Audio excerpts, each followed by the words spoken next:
السلام عليكم ورحمة الله وبركاته. أهلا بيكم في حلقة جديدة من قناتكم بيكوي. مراوح تبعد عنها لو ببلاش. كنت عامل فيديو مشابه للفيديو ده السنة اللي فاتت، بس أنا المرة دي هتكلم على موديلات أكتر برضو تبعد عنها، لأن بيكون فيها مشاكل كتيرة جدا. طبعا الصيف داخل وكله بيتجه للمراوح. بإذن الله عندنا جميع أنواع المراوح والشحن والتوصيل لجميع المحافظات.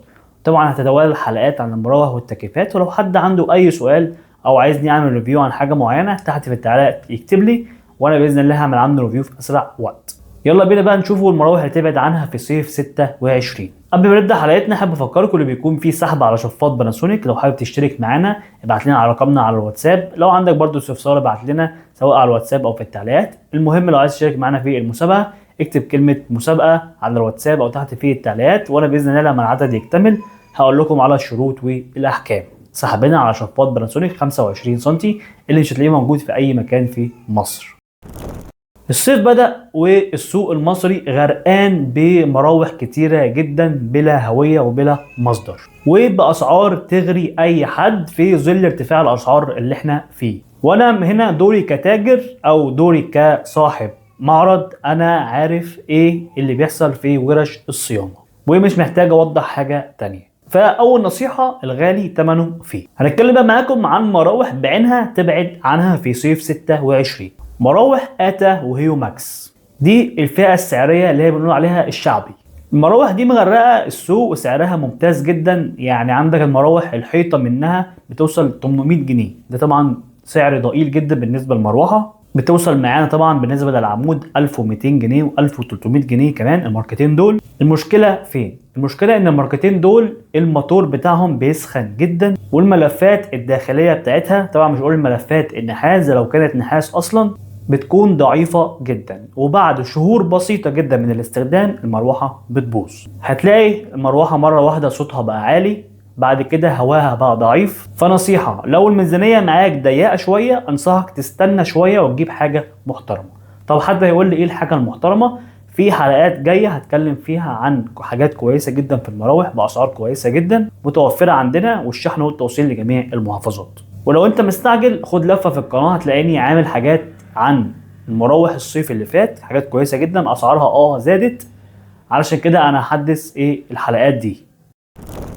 مراوح ماجيك وكارنفال مش هنقول عنها الفئة الشعبية، هنقول عنها هي الفئة التقليد. هي بتحاول تقلد براند كبير، بس للأسف بيكون تقليد أعمى، مش بيديك نفس الجودة. طبعا حاجات بتكون رديئة جدا، وللأسف الماركات دي بتكون تجميع.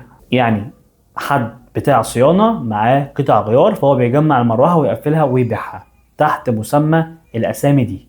هتلاقي البلاستيك بتاعها بيكون ضعيف جدا، وهتلاقي مع الاستخدام الريش بتاعتها مش ثابته. وبمناسبه موضوع البلاستيك ضعيف، فحد ممكن يقول لي طيب ما انت عندك مروحه تيفال البلاستيك بتاعها ضعيف. هي في نقطه هنا، في فرق ان البلاستيك يكون ضعيف او البلاستيك يكون خفيف. مروحه تيفال البلاستيك بتاعها بيكون خفيف، لكن هي لو وقعت بتتكسر لا. وانا اتحدى لو حد عنده مروحه تيفال وقال لي انها وقعت عادي وقعه عاديه والمروحه اتكسرت، يقول لي تحت في التعليقات ايه اللي حصل بالظبط. لكن هي منتشر اشاعه او الناس بتشوف ان المروحه فعلا خفيفه فيقول لك لا دي بلاستيكها ضعيف لو وقعت تتكسر. لكن لو في حد مجرب فعليا ان المروحه دي وقعت واتكسرت انا اشك. ممكن حد مثلا طفل معدي خبط فيها، حاجات فرديه، دي حاجات ممكن تكسر اي مروحه مش شرط تيفال. لكن الميزه في تيفال ان هي بتكون خفيفه. هو مش موضوع حلقتنا، بس عشان الموضوع بيتكرر كتير جدا معانا في التعليقات. هي مروحه خفيفه دي بتكون مناسبه برضو لكبار السن، لو حد عايز يحرك المروحه من كبار السن فبتتشال معاه بسهوله، وانا هعمل عنها حلقه بكل التفاصيل.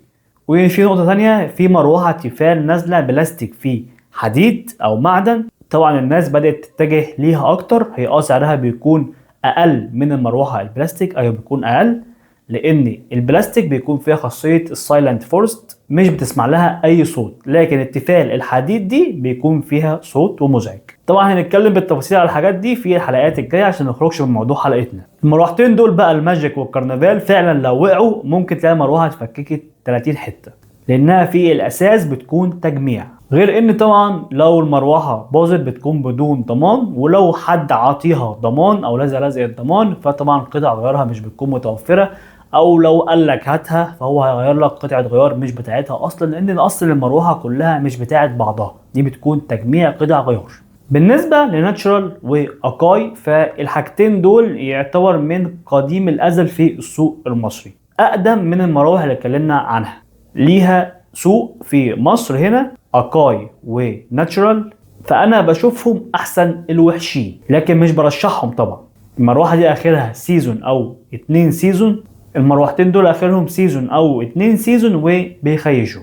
المروحتين دول ممكن تلاقي فيهم غلطات، الموتور يكون شغال كويس بس الهواء بتاع المروحه مش مظبوط، في غلطه في الريشه، غلطه في المسمار الحديد اللي بيتركب في الريشه، بيكون فيهم غالبا غلطات، عشان كده سعرهم بيكون قليل. هتلاقي مروحه بتلف وصوتها عالي بس مفيش اي هواء طالع منها. المروحه جهاز بيشتغل فتره طويله، فلازم لما تجيب مروحه تكون مروحه كويسه بضمان محترم باسم مسمع في السوق.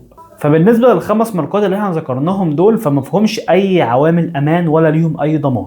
ممكن الموتور يسخن منك وما يفصلش، تعمل مشكله في التيار الكهربي، فمعلش لو هتجيب مروحه تشتري حاجه بالمره. دي بتكون وجهه نظري الشخصيه. هنتكلم معاكم في حلقات جايه عن افضل 3 مروحه موجودين في السوق المصري بضمان حقيقي عشان تشتري مروحه وتنام وانت مرتاح. ما تنساش تعمل لايك وشير للفيديو ده لو حد بيدور على مراوح ومحتار يجيب ايه او محتار يبعد عن ايه، وما تنسوش تشتركوا معانا في السحب على شفاط باناسونيك 25 سم.